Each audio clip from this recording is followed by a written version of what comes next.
All right, let's dive in. For the next few minutes, we're going to focus on what I think is the single most critical skill for any professional using AI today.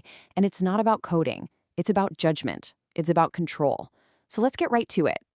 We all see the headlines, we all hear the promises, right? Supercharged productivity, incredible efficiency.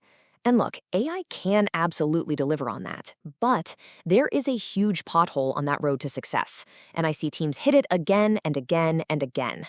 And this is it. It all comes down to quality. It's the hidden risk that can turn a really promising AI project into a total mess.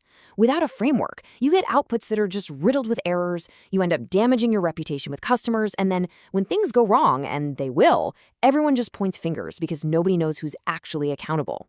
This is the exact problem we're here to solve. So, where do we even begin? Well, we start with a blueprint. You can't hit a target you can't see. Before you ever hand a task over to an AI, you and your team have to have a rock-solid, shared definition of what good actually looks like. Just saying make it good it's totally useless. A real quality standard uses specific language. We have to ask the right questions. Is it accurate? Are the facts actually correct? Is it complete? Did it answer the whole question, not just part of it? Is the tone appropriate for our brand, for our audience? Does it meet all of our compliance needs? And finally, is it consistent with all our other work? This right here, this is your foundational checklist. Okay, so once we have our blueprint for quality defined, we need a playbook for how to review the work. And this is key. It's not about checking every single word. It's about a smart, risk-based review that protects us without killing the very efficiency we're trying to gain in the first place. First up, the high-stakes stuff. We're talking legal documents, major client proposals, financial reports, things that absolutely have to be right. The rule here is simple, and it's non-negotiable: 100% human review. The risk of an AI hallucination, where it just confidently makes up facts, like a fake legal case or a bogus statistic, is just way too high. A human being has to own that final sign-off. Next is the stuff that makes up the bulk of our day-to-day. Routine emails, standard reports, internal updates. Here we can be a lot smarter. We don't need to review every single output. Instead, we spot check a sample, say somewhere between 10 to 20%. This gives us a really powerful signal on the overall quality without creating a massive bottleneck for the team.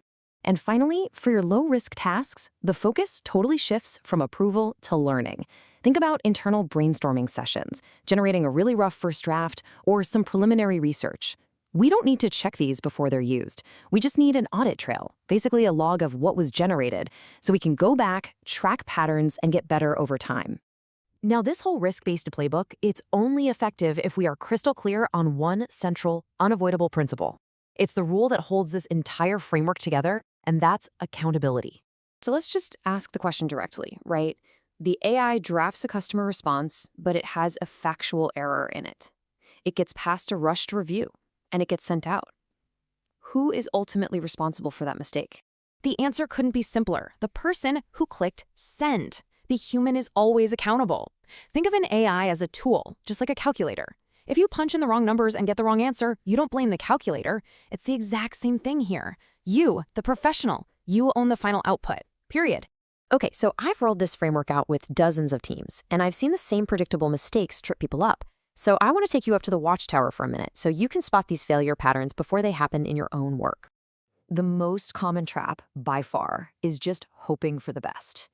Teams just dive in without that quality blueprint we talked about, and the result is chaos, because nobody actually knows what good is supposed to be. The fix is exactly what we started with. Be explicit.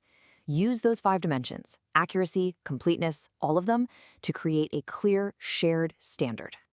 The second anti-pattern is usually driven by fear, reviewing every single thing the AI produces. This completely wipes out the tool's main benefit. If a human has to basically redo all the work anyway, you've just created a really expensive, pointless extra step. The right approach is to be strategic, right? Match your review effort to the actual level of risk. Next up, the blame the tool game. An error pops up and the immediate reaction is, the AI messed up. That's a total dead end. You have to dig deeper and investigate the real root cause. Was it a badly written prompt? Did the user just skip the review process? Was more training needed? Blaming the tools stops you from ever actually solving the real problem. Now, this one is a little more subtle, but it's so damaging.